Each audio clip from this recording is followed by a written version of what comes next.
Welcome to social science class 7. We are going to start a new chapter today, that is chapter number 12, Turkish invasions in North India. North India में तुर्कियों के द्वारा, जो तुर्की देश है उसके द्वारा क्या क्या आक्रमण किए गए, कब्जे किए गए, ठीक है, इन्वेजन्स हुए। तो इन मतलब ठीक है, वो कैसे इंडिया में उन्होंने अपना कब्जा किया। तो many small kingdoms emerged powerful in different parts of India. India में स्मॉल किंगडम्स जो हैं बहुत ही पावरफुल बन चुके थे डिफरेंट पार्ट्स में, और बट देयर रूल, लेकिन उनका रूल जो है कुछ रीजंस तक ही स्पेसिफिक था, सारी इंडिया पे उनका कब्जा नहीं था। लेकिन वो कॉन्स्टेंटली क्या जो थे वांट करते थे कि वो अपनी बाउंड्री जो है एक्सपेंड करें, और मेन जो है राजपूत लोग जो थे वो इंडिया पे उनका कब्जा था।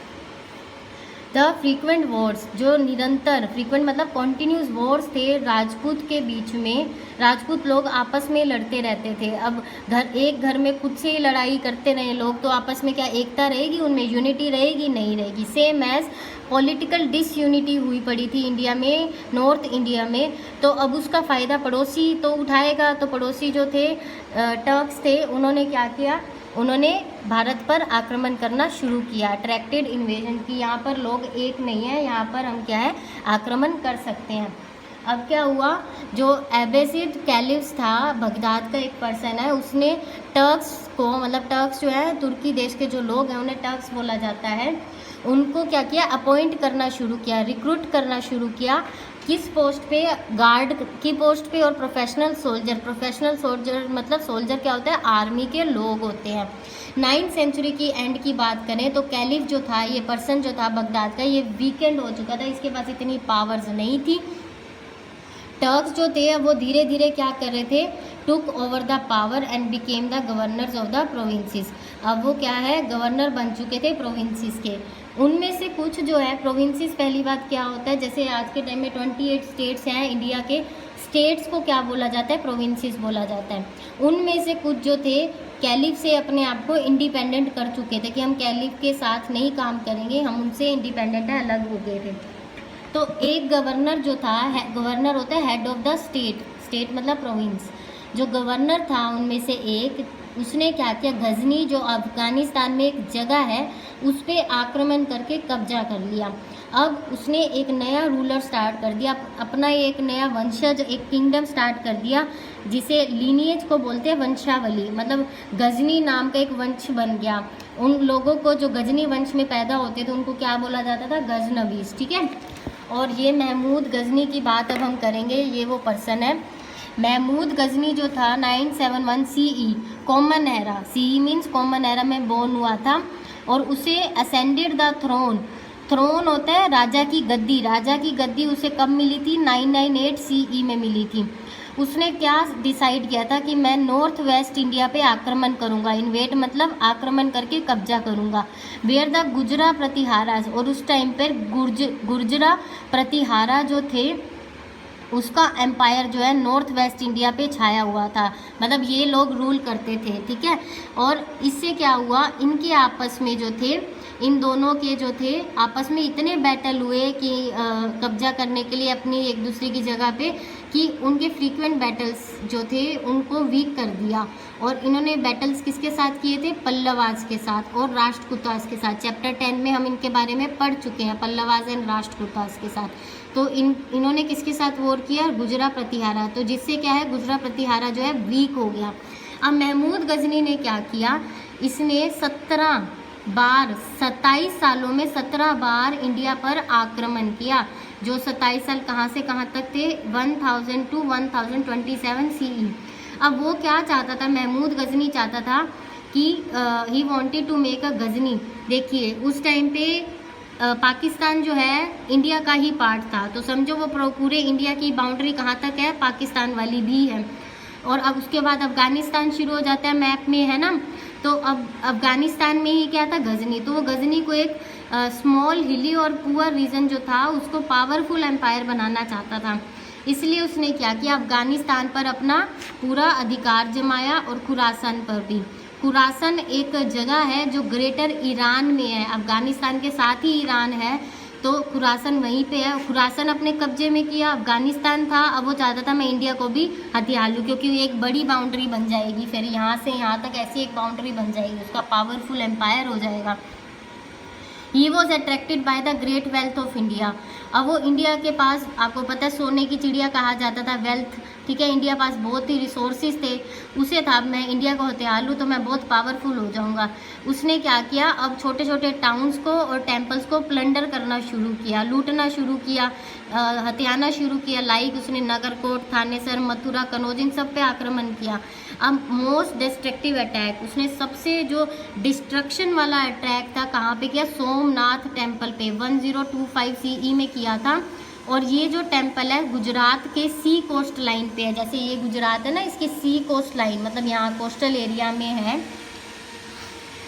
और his most this temple Rajput warriors, जो राजपूत, अब आपको पता है सबसे ज़्यादा राजपूत थे उस टाइम पे इंडिया में जो शासन कर रहे थे। राजपूत लोगों ने क्या किया, इन महमूद गजनी जो है उसके कड़ा प्रतिरोध किया, मतलब स्ट्रिक्टली उसे अपोज किया, लेकिन फिर भी वो हार गए और अब बैटल में गजनी जो था वो जीत गया। महमूद ने अब क्या किया, सोमनाथ टेम्पल में जो मूर्ति बनी हुई थी भगवान की उसे भी तोड़ दिया, ठीक है। आइडल मतलब एन इमेज और रिप्रेजेंटेशन ऑफ गॉड। और उसमें से सोमनाथ टेम्पल में से 20 मिलियन रुपए जो है वो लूट के चला गया। लूटेड मतलब स्टील, मतलब चोरी करके चला गया। Some historians are of the opinion, कुछ हिस्टोरियंस का ओपिनियन ये है कि महमूद गजनी का मेन ऑब्जेक्टिव था इस्लाम को प्रोपेगेट करना। प्रोपेगेट मतलब उसको बढ़ावा देना, एंड गेन पॉपुलैरिटी अमंग मुस्लिम, और जो इंडिया में मुस्लिम लोग रह रहे हैं उसके अमंग में पॉपुलर हो जाना। Mahmud's invasion expose the weakness of Indian rulers. Mahmud जो है वो उसके आक्रमण से इंडियन रूलर्स जो थे, इंडिया के राजा लोग जो थे वो वीक होते जा रहे थे। And pave the way for the establishment, और वो एक रास्ता दे रहे थे इंडिया में मुस्लिम रूल जो है एस्टेब्लिश होने का। ट्रेड इंटरेस्ट, बिजनेस करने का इंटरेस्ट भी मुस्लिम लोगों में जो है, यहाँ पर इंडिया में मुस्लिम लोग इसलिए रह रहे थे क्योंकि यहाँ पर बिजनेस बहुत अच्छे हो रहे थे, प्रॉफिट काफ़ी अच्छा मिल रहा था।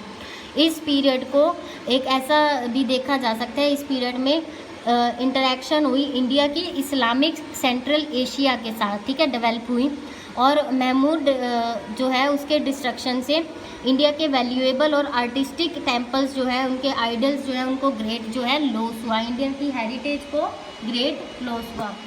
Do you know, Mahmud Ghazni जो है उसने इंडिया में तो काफ़ी टाउन्स और टेम्पल्स जो हैं वो ख़राब किए, तोड़ दिए, बट वो खुद की कंट्री में as an great builder of beautiful mosaics मतलब मस्जिद, पैलेसेस और लाइब्रेरीज बनवाई थी उसने। फिडजी और एक फेमस पोइट था, उसने शाहनामा लिखा था और उसमें उसने महमूद गजनी की प्रेज़ की थी कि उसने इस्लाम को प्रोपेगेट किया, गजनी को बहुत अच्छा एम्पायर बनाया। तो ये सब आपने पढ़ना है। महमूद गोरी की अब बात होगी। देखिए महमूद गोरी कौन था, दोनों में डिफरेंस भी आएगा एट द एंड। महमूद गोरी जो थे वो एक रूलर थे, स्मॉल किंगडम, जो अफ़गानिस्तान में एक राज्य था, घोर नाम का राज्य था, इसलिए उनका नाम था महमूद गोरी। अब उन्होंने क्या किया, गजनी जो राज्य था उसको कॉन्कर्ड कर लिया, आक्रमण कर लिया और अपना चार्ज जो है, उसका चार्ज जो है अपने भाई को दे दिया। उनका भाई जो है वो गजनी राज्य संभालता था और he decided to turn his attention towards India, और उसने वो गजनी राज्य जो दे दिया अपने ब्रदर को संभालने के लिए, और अपना ध्यान कहाँ कर लिया कि मैं इंडिया में जो है आक्रमण करूं और अपना एम्पायर जो है, जैसे महमूद गजनी ने इंडिया में अपना एम्पायर जो है इस्टेब्लिश किया था, वैसे ही मैं क्या करूं, इंडिया को लूटूं और उसकी वेल्थ को ख़त्म कर दूं। तो अब क्या है, the credit of founding Muslim empire, Muslim empire जो इंडिया में एस्टेब्लिश करने का, फाउंड करने का क्रेडिट किसको दिया जाता है, मोहम्मद गोरी को दिया जाता है। उसने पेशावर, लाहौर और सिंध, ये देखिए अब तो पाकिस्तान में लेकिन पहले ये इंडिया का पार्ट थे, तो उसको ऑक्यूपाई कर लिया था उन्होंने। पहले he was defeated in the first battle, उनको हराया गया। पृथ्वीराज चौहान जो थे उन्होंने टेरेन के फर्स्ट बैटल में महमूद गोरी को हरा दिया था, लेकिन बाद में एक दूसरा बैटल भी हुआ टेरेन में ही, जिसमें जो है महमूद गोरी जीत गए थे और पृथ्वीराज चौहान हार गए थे, और महमूद गोरी ने दिल्ली और अजमेर इन दोनों पे कब्जा कर लिया था। His dream of establishing an Islamic empire, एक इस्लामिक एम्पायर जो एस्टेब्लिश हो चुका था, लेकिन उनका इस्लामिक एम्पायर एस्टेब्लिश अच्छे से इसलिए नहीं हुआ था बिकॉज जब तक वो कनौज, ठीक है, कनौज पे नहीं कॉन्कर करते थे तो वो तब तक उनके ये सपना जो है पूरा नहीं हो सकता था, क्योंकि कनौज बहुत शक्तिशाली राज्य था, माना जाता था जिसने कनौज पे कॉन्कर कर लिया वो इस्लामिक एम्पायर एस्टेब्लिश कर सकता है। एक बैटल हुआ फिर मुस्लिम्स के बीच और राजपूत के बीच में, जिसमें राजपूत जो है हार गए थे। किंग जयचंद जो है उन्होंने क्या किया था, वो हार गए थे और मोहम्मद गौरी जो है वो जीत गए थे। उन्होंने कनौज जो है उस पर और बनारस पे अपना राज्य अपना लिया था। महमूद गौरी का कोई चाइल्ड नहीं था, इसलिए उन्होंने क्या किया, उन्होंने अपनी जो टेरिटरीज थी अपने स्लेव गुलाम उनका था कुतुबुद्दीन ऐबक, उसको दे दी थी।